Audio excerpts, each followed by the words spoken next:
A pale Arctic dawn broke over Longyearbyen, painting the corrugated metal roofs of the town in soft, rosy light. The stillness of early morning was shattered by a sudden clatter of lids banging and chairs scraping as Mrs. Hansen, whose apartment overlooked the communal trash compound, rushed to her window. She peered down through the frost-rimmed glass and froze. There, silhouetted against a dumpster, stood a bear so gaunt its ribs showed like the spokes of a wheel. Its fur hung in clumps, its spine and hips protruded sharply beneath a pallid coat. She grabbed her binoculars and raised them to her eyes. Heart-thudding, the bear was reaching into bags of refuse, tugging at plastic with surprising gentleness. Its muzzle twitched, nostrils flaring at the scent of discarded cod heads and potato peelings. Despite its emaciated state, its presence felt enormous, an uncanny inversion of the polar bears she had grown up hearing about. The ones that roamed the pack ice in stately grace. This was something else, something raw, driven by hunger so deep it defied pity. Word spread through town in minutes.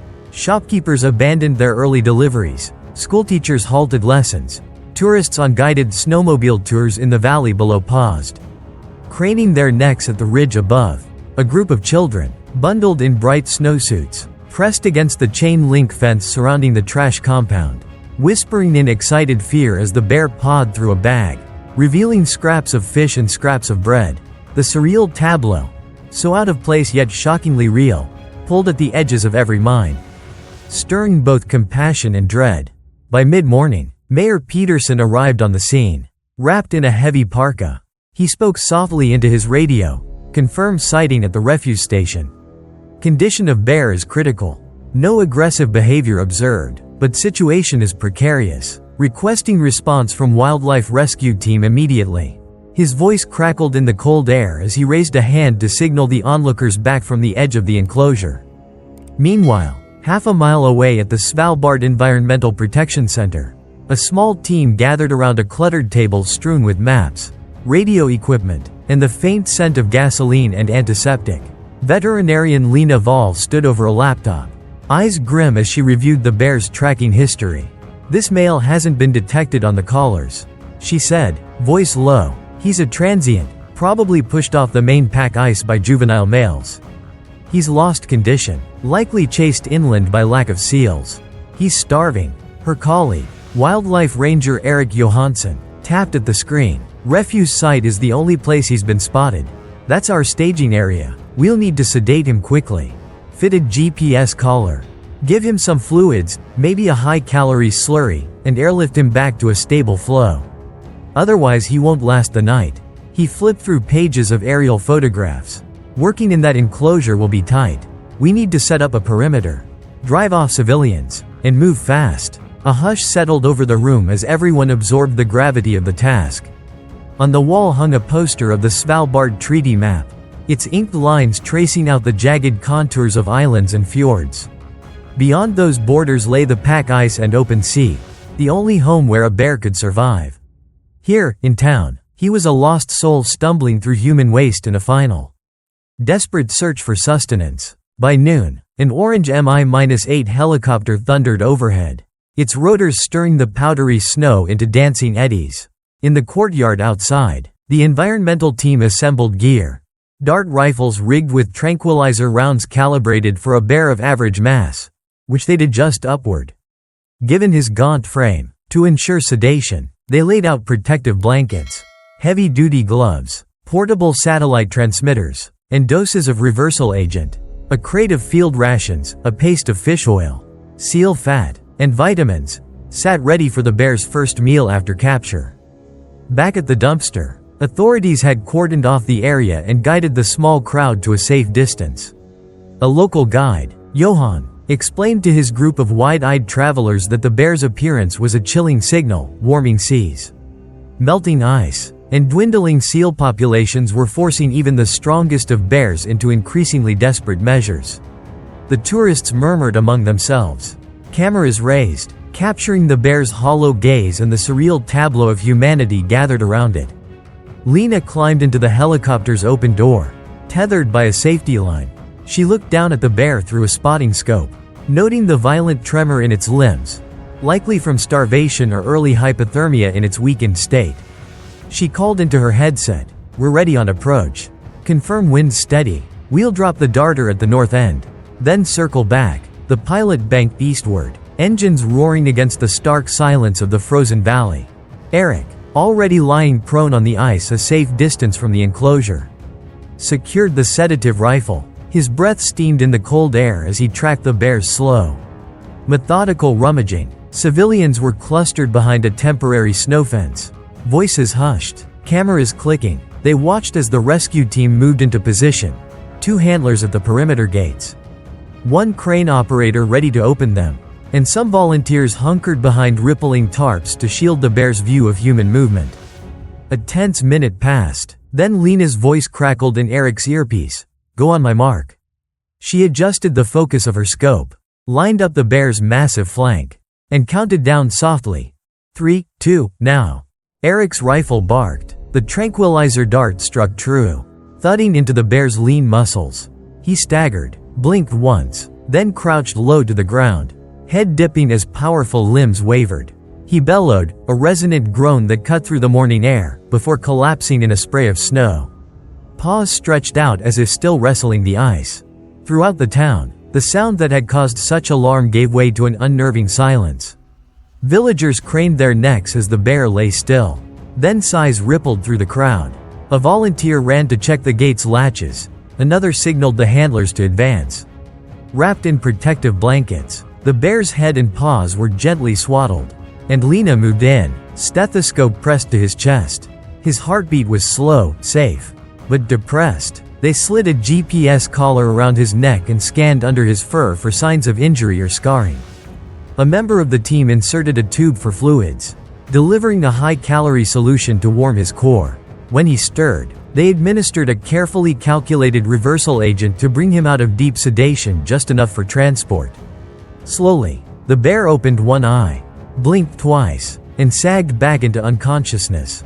Outside the fence, villagers watched in a mix of relief and reverence. Children waved small flags, and Johann explained that this rescue would give the bear a fighting chance, returning him to the wild where he belonged. At the helipad by the water's edge, the orange Mi-8 touched down with a cloud of spray and snow. The handlers lifted the inert bear onto a stretcher net, their voices low and urgent as they secured him for the short flight. As the rotors began to spin, villagers turned back toward town, the surreal morning once again slipping into the rhythm of daily life. Pilots and rescuers climbed aboard, and the helicopter lifted the bear gently off the snow, heading north toward the fractured ice where seals still thrived. A ripple of hope accompanied its ascent. Here was one bear, given another chance, a reminder that in this fragile Arctic realm, humanity's choices could mean the difference between life and extinction. And as the orange machine carved a path toward the pack ice, the town fell still beneath the pale sky, each resident touched by the extraordinary event they had witnessed, this rescue of a monster bear that had come seeking only scraps, and would leave restored and hopeful, carried on the wings of humankind's resolve to protect the wild. The Mi-8's blades cut through the Arctic sky with a steady drone as we rose above Longyearbyen's pastel rooftops, the town shrinking into a cluster of specks against a canvas of frozen fjords. Below us, the valley floor stretched white and empty, save for the occasional plume of a seal breaking the ice. Inside the helicopter, the rescue team worked in tight formation, Vet Lena Vol strapping the sedated bear into a custom-fitted harness net, wildlife technician Eric Johansson double-checking the GPS collar and sampling kit, pilot Anders Olsen guiding our flight path alongside shifting ice floes. Through the cabin's rear door we caught fleeting glimpses of the world below, snow-scoured ridges, glistening patches of open water, and the dark outline of polar bear tracks leading back to the refuse site. Then the pack ice came into view, a vast, fracturing panorama of pale slabs drifting with unseen tides. Our landing zone was a hollowed floe roughly the size of a tennis court, its surface mottled with seal spraints and small breathing holes. As we descended, the throb of the rotors mingled with the roar of wind driving over the frozen sea. Touching down, we secured the bear's net to the deck before cutting power to the engines. The rotors slowed, and in the sudden hush, ice cracked like a whisper under our feet. I knelt beside the massive form, checking his vitals, heart rate steady, body temperature stable, and administered a low dose of reversal agent so he would awaken gently. His chest rose and fell in slow, powerful strokes as I loosened the netting. The GPS collar settled snugly against his neck, its silver antenna glinting in the dim Arctic light. Outside the helicopter, the world felt impossibly silent. Distant waves lapped at the flow's edge, a solitary gull wheeled overhead. The team formed a semicircle around the bear, giving him space. I stepped back and watched as Lena injected a warming glucose solution. Within minutes, a soft grunting stirred from his throat. His great head lifted, eyes blinking against the pale sky. He shook himself once, sending a spray of ice crystals sparkling into the cold air, then pushed himself upright on mounded paws. Civilians had gathered well back on a neighboring floe, villagers from Svalbard guided by local rangers. Binoculars raised and breath visible in the still air. Through binoculars, they watched our every move, the bear's first tentative steps on the patchwork ice. The curious tilt of his muzzle as he sniffed the salt breeze and the sense of rescue intervention, an unfamiliar mix of antiseptic, blood from the dart wound, and faint human sweat. A hushed curiosity seemed to ripple through the onlookers, mingled with relief that this monster bear would live another day. I motioned for the helicopter to circle overhead, leaving only our snowmobiles behind as wheels. The sight of its orange fuselage retreating into the distance felt surreal. Our chariot here one moment, gone the next. The bear's gaze followed the rotor wash until the sound vanished, and then his attention snapped to the floe around him. I watched as he took a tentative step toward a breathing hole rimmed with fresh cracks. His instincts kicked in, he reared on hind legs, pawed at the ice, and with the confidence born of desperate hunger, he plunged his powerful forelimb into the frigid opening. Water exploded, and a young seal pup shot to the surface in a frantic gasp. The bear's jaws closed around it with a force that echoed across the silent ice. He shook his prize once, twice, then black and white flesh tumbled across the snow. The onlookers exhaled in unison. Children's voices, carried on the wind, called out, "He's eating." A single gull cried overhead, a solitary witness to this raw return to nature. As the bear devoured the pup, we slipped away on snowmobiles, giving him room to finish. In our helmets, we spoke in hushed tones. Collar data will start streaming in 8 hours. Location, movement, even body temperature and activity levels. Good. We'll monitor for any signs of distress. If he drifts south or comes ashore again, we'll need to plan a second extraction. Over the following days, the GPS pings painted his path across a drifting labyrinth. He moved north-northeast, roughly 20 kilometers offshore each day, hugging the edge of the pack as it reformed under winter's return. His activity patterns showed long swims between ice rafts at dawn, afternoon hunts at breathing holes, and rest in sheltered pressure ridges come evening. One night, the collar's temperature sensor dropped sharply, likely the onset of another storm or a chill that surprised him. We dispatched a local snowmobile team to the nearest village to set out salt licks and hay bales, hoping to provide additional energy for him should he be forced ashore again. Meanwhile, in Longyearbyen, footage of the rescue and release had gone viral. Tourists in base layers and parka hoods watched on screens at cafes and bars, marveling at the bear's fragile condition transformed into powerful survival. Conservationists cited the operation as a case study, climate-driven hunger pushing bears into human waste, and the delicate balance between intervention and wild autonomy. News crews interviewed villagers, many of whom confessed a mixture of fear and fascination. The bear they once feared as a town monster was now a living symbol of their changing world. Back on the ice, my team and I huddled in a makeshift tent draped over a sturdy floe where we monitored the collar's data link. Lena sipped hot broth, rubbing her gloved hands together. His heart rate stabilized. He's hunting regularly. He'll tough it out. Eric squinted at the satellite map. He's moving toward Pinoy Island's latitude. Seals should be more abundant there. We shared a rare moment of optimism. At dawn on our final day in the field, we watched one last ping. The bear had paused at a vast, wind-sculpted ridge. His body temperature climbed as the sun struck him, a small island of life nestled in a sea of ice. Then the marker lit up. Data received, and in that instant, the magnitude of what we'd accomplished sank in. He was free, wild once more, carrying a small beacon of hope amid a world where ice recedes and habitats vanish. As we packed up our gear and boarded the helicopter back to town, I looked down at the endless white and thought of that thin, brave figure standing alone against the Arctic expanse. The bear's journey, 500 kilometers of drift, a brush with death in the trash piles, a delicate rescue, and triumphant return to ice, would echo in our minds and our research for years to come. In his survival lay the fragile promise that, even as the poles warm and the seas rise, human hands can still help wild hearts endure.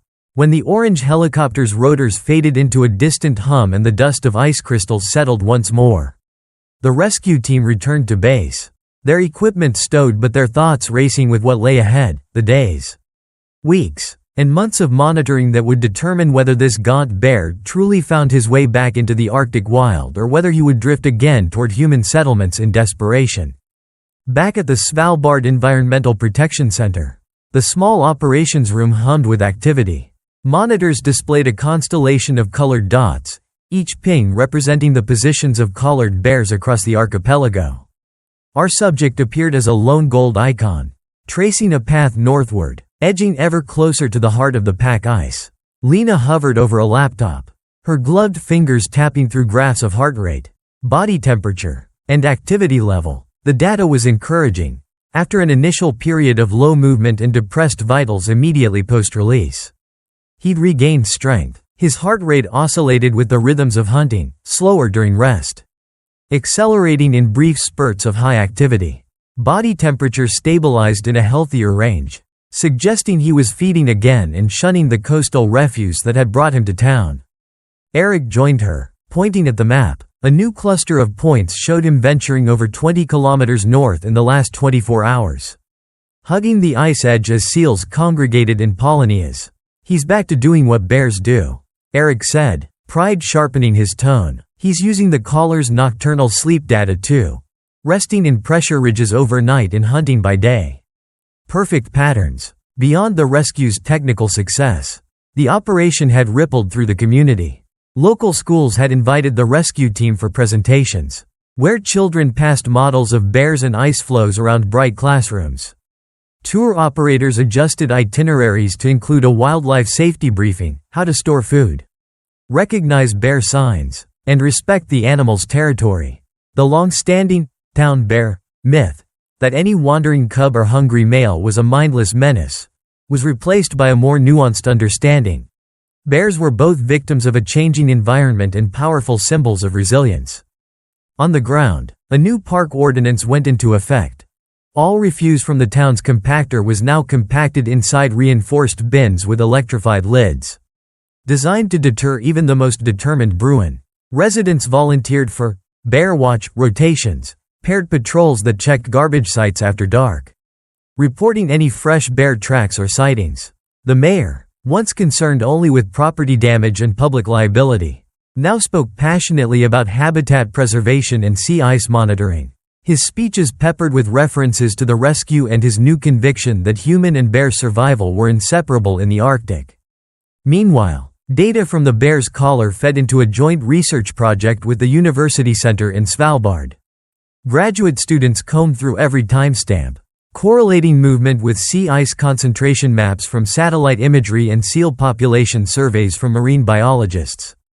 Their preliminary analysis suggested that this individual was pioneering a new corridor of seal hunting grounds further east than any tracked bear in recent memory, likely a response to diminishing ice in traditional territories.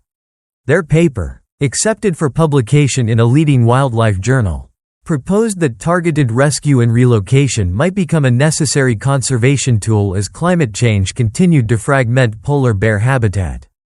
9 weeks after release, the bear's collar recorded a rare event, a prolonged, immobile period of over 8 hours on a remote floe, under heavy cloud cover. Concerned, the monitoring team scrambled to dispatch a fast-response snowmobile unit from a nearby research station. But by the time they scouted the area, the floe had drifted, and the bear was gone, likely swimming at a slow, steady pace toward a ridge of ice that lay just beyond the sensor's last reach. Anxiety surged in the control room. Had he been caught in a storm? Or was he simply resting at a deep pressure ridge? Weeks passed before the caller pinged again, once, faintly, then with greater strength. When the signal returned solidly, he was found loping across an intact stretch of pack ice near Edgioya. Moving with full, powerful strides, the temporary scare only reinforced the team's respect for his resilience. As winter approached, the caller data indicated a northward migration ahead of the freeze. His range expanded, covering hundreds of kilometers over the course of days, an astonishing feat for an animal so recently malnourished. In early November, a satellite pass detected him hunting near a remote stretch of ice between Barentsoya and Kvitoya. His heart rate spiked repeatedly in short bursts, characteristic of successful seal ambushes. Lena immortalized the moment in her mental archive. This was the bear's redemption arc. From the brink of collapse to a fierce champion of his domain. But the rescue's impact extended beyond one bear. The operation prompted government agencies to fund a broader initiative, the Arctic Wildlife Resilience Program. Under its banner, teams deployed additional collars on vulnerable bears stranded by receding ice, while partnerships with local communities strengthened deterrence measures for human-bear conflict. The success story of our once monstrous town bear became the program's flagship case. Its narrative woven into training manuals and documentary films aimed at a global audience. Conservationists hailed it as a turning point, a demonstration that urgent intervention, guided by science and community cooperation, could help mitigate the effects of a warming planet on iconic species. In the new year, as the polar night's permanent dusk enveloped the archipelago, I found myself back at the Environmental Protection Center, staring at the final pings of our bear's journey from the previous day. The map showed him far to the north, in a vast region of undisturbed ice, moving in gentle circuits around a large Polonia known for abundant seals. His activity had settled into a steady winter pattern, resting in dens of ice rubble, foraging along margins, and exhibiting the seasonal rhythms of a bear in full health. I leaned back in my chair, the glow of monitors reflecting in my tired eyes. The rescue had been only the first chapter. What lay ahead was a long chronicle of adaptation, of bears and humans alike learning to navigate a world in flux. But for tonight, I allowed myself a moment of quiet triumph. A bear once near death had reclaimed his birthright on the ice and, in doing so, had become a living testament to what careful stewardship could achieve in the fragile wilderness of the high north. Outside, the wind whispered against the building as the aurora borealis shivered overhead, a fitting backdrop to a story that bridged the gap between fear and hope, between human hands and wild paws. In that luminous sky, I sensed the promise of more rescues, more collaborations, and the enduring truth that within the stark white vastness of the Arctic, acts of compassion could write new destinies for the creatures who called it home. The weeks that followed felt like watching a great wheel turn. Each morning, I checked the tracking map as he moved steadily northward, a lone golden icon threading its way through the shifting maze of sea ice. His journey carried him past the jagged coast of Barentsoya, over Polonias where seals clustered thick enough to darken the water, and into expanses of pack ice so remote that no human boot had ever pressed its surface. By mid-December, his collar data showed a clear pattern, long periods of rest in sheltered pressure ridges, punctuated by bursts of intense activity when he hunted at breathing holes. His heart rate climbed sharply in those moments, credible proof that, months after his harrowing rescue, he was once again the predator, not the victim. His body temperature remained within the healthy range. His movement patterns mirrored those of prime-age males in robust condition. It was a full reversal of the gaunt, desperate bear who'd stumbled into Longyearbyen's refuse bins. Back in town, the rescue operation had become legend. At the university center, graduate students referenced his data in seminars on climate-driven range shifts. At the schoolhouse, children whose faces had peered wide-eyed from behind fences now greeted each lesson on Arctic ecology with a familiar warmth. Tour operators incorporated the Great Bear Comeback into their wildlife safety briefings. Even Mayor Peterson, once focused solely on property damage, had issued a proclamation declaring an annual Bear Rescue Day. where volunteers and scientists shared the story of that slender ghost of a bear who had been pulled back from starvation and released to reclaim his sovereignty on the ice. Yet the greatest testament to his recovery came in a single satellite image captured on December 21. From above, he appeared as but a tiny speck on an immense floe. Yet the pattern of ice fractures radiating outward from his position told a story of confidence and power. The floe itself, cracked and weathered from weeks of pressure, had become his personal realm. The image was widely shared across social media and in scientific forums alike. A vivid reminder that in the endless Arctic white, life, carefully tended, could still find a way. In the final week before spring's first thaw, we held our breath as he ventured into the marginal ice zone, where water and ice entwined in chaos. Here the ledges were slippery, the leads wide, and the currents treacherous. Collar pings became erratic, signs of long swims, of testing thin crusts, of enduring storms that lashed at the ice edges. One night, the temperature sensor dropped precipitously, a telltale marker of thin ice and cold water immersion. Our team debated dispatching a fast response aerial survey, but by morning his location pinged solidly again on a thicker floe farther north. His body temperature climbing back to normal as he hauled himself onto the ice with renewed determination. And then came the spring equinox. A single ping at the moment of rising sun that held special significance. It showed him standing at the edge of the ice, looking out over a restless sea now speckled with new floes. Ribbons of open water hinting at seals that would soon pup. His heart rate data from that moment read like a lullaby, steady, calm, unhurried. He had arrived at the threshold of a new season, fully restored to the cycle he was born to lead. In the hushed operations room, Lena closed her laptop and let out a breath she hadn't realized she'd been holding. Eric cracked a rare smile. "He's home," he said simply. It wasn't just a bear returning to ice, it was proof that rescue, science, and community cooperation could converge into something bigger, a chance to rewrite the fate of a species imperiled by forces beyond its control.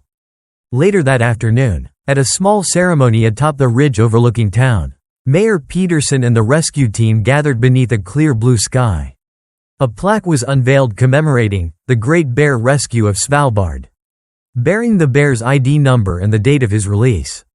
Children pressed grant certificates for local conservation projects into volunteers' hands.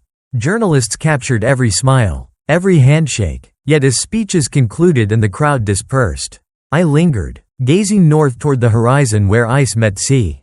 I pictured him there, a solitary figure standing tall in the morning sun, breath steaming in the wind, ready to resume his ancient journey across a world at once fragile and majestic. He would test new floes, teach cubs of his own the art of survival, and navigate the changing Arctic with a wisdom born of his ordeal and recovery. His collar continues to pulse, a quiet heartbeat in the white wilderness, and each time it pings on my screen, I am reminded that compassion can bridge the gap between human and bear, between decline and renewal, between the fearsome and the free. In the vast theater of Arctic ice, one bear's second chance became a beacon of hope, a living example that, even as our planet shifts and warms, thoughtful intervention and respect for the wild can ensure that its greatest ambassadors endure for generations to come.